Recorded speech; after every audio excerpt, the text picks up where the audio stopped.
দেখো বন্ধুরা, তোমাদেরকে শর্টে দেখিয়ে দিচ্ছি এই টাটা মেশিনে কিভাবে গেজ চেক করতে হবে অয়েলের। এটা হাইড্রোলিকের গেজ, আমার এত দূর আছে, ঠিক আছে।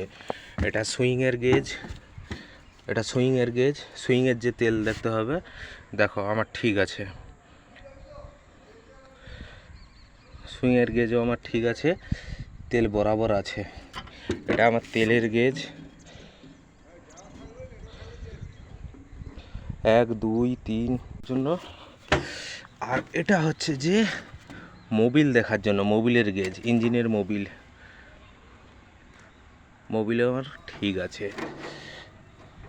আর এটা হচ্ছে যে রেডিয়েটরের জল, জলটা কম আছে, জলটা একটু দিয়ে দেব। হ্যাঁ বাস, এই হচ্ছে যে তেল দেখা আর গেজ দেখার ফাংশান। এটা সুইংয়ের, এটা মোবিল, ওটা রেডিয়েটরের জল।